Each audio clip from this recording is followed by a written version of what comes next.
Aujourd'hui, je reçois Jean-Pierre Savelli, alias Peter, de Peter & Sloan.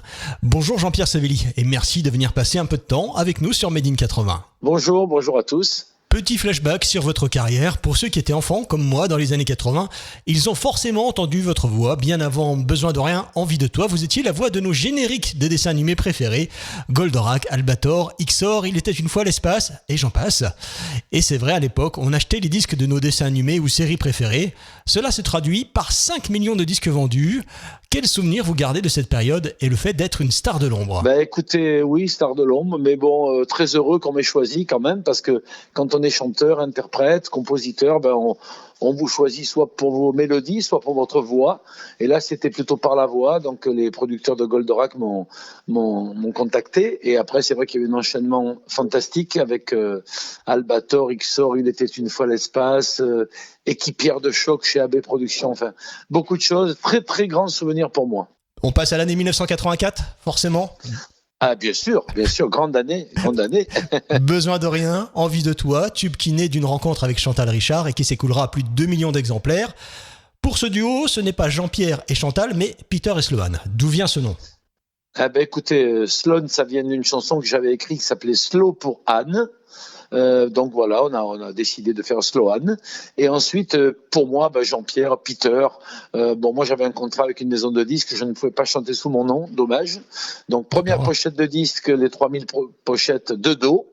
Et ensuite, vu le succès du titre, on s'est retourné. D'accord, oui, j'avais jamais fait attention, effectivement, de dos, Eh oui, la pochette, première pochette. Il y avait une histoire derrière cette pochette. Une vraie histoire d'amitié. Et ensuite, c'est parti, tourné avec Michel Leb, Canal+, le Top 50. Et l'explosion.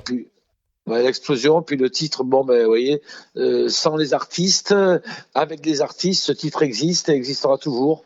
Et on est très très fiers de l'avoir écrit. En parlant de Besoin de rien, Envie de toi, une question d'un auditeur, question de Damien de Dijon. Sur ce tube, combien y a-t-il eu de rencontres et de naissances ? Écoutez, nous, quand on faisait les dédicaces, souvent on nous disait, alors on s'est connus sur votre titre, oui, très bien, on a fait un bébé sur votre titre, oui, très bien, et pourtant c'est pas un slow, mais c'est une chanson, je pense que le texte, le titre, vraiment Besoin de rien, Envie de toi. C'est la chanson pour draguer, parfaite.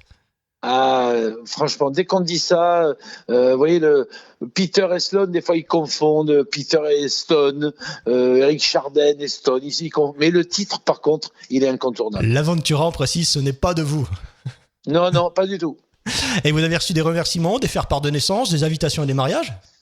Oui, absolument. J'ai été souvent invité avec Sloan ou seul. Des baptêmes, des anniversaires d'enfants qui étaient nés, des petits qui s'appelaient Peter.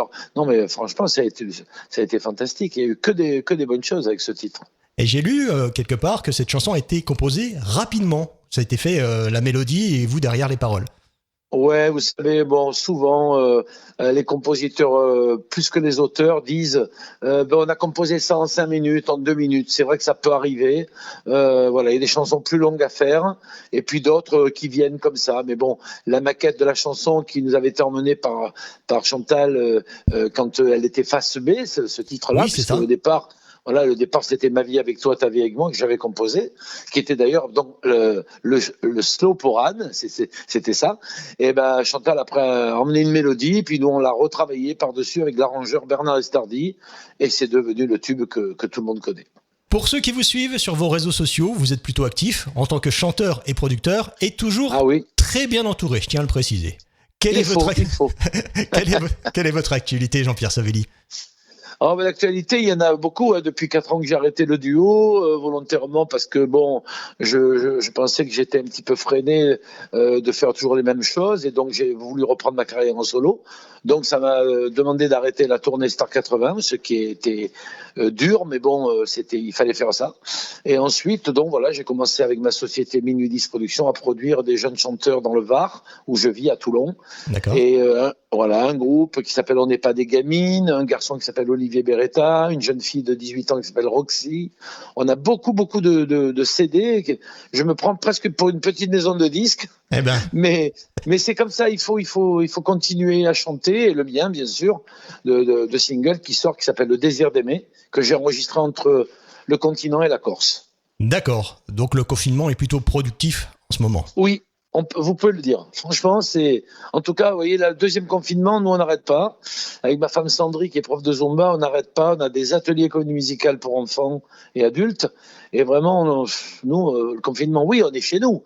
Mais franchement, ça bosse, quoi, ça bosse. Merci Jean-Pierre Savelli. Vous êtes ici chez vous sur Made in 80. Vous revenez nous voir quand vous voulez et quand vous avez une actualité. Surtout, vous n'hésitez pas, vous nous l'envoyez. On la partagera avec grand plaisir auprès de nos auditeurs. Mais je sais que vous le faites avec plaisir et c'est très sympa de votre part.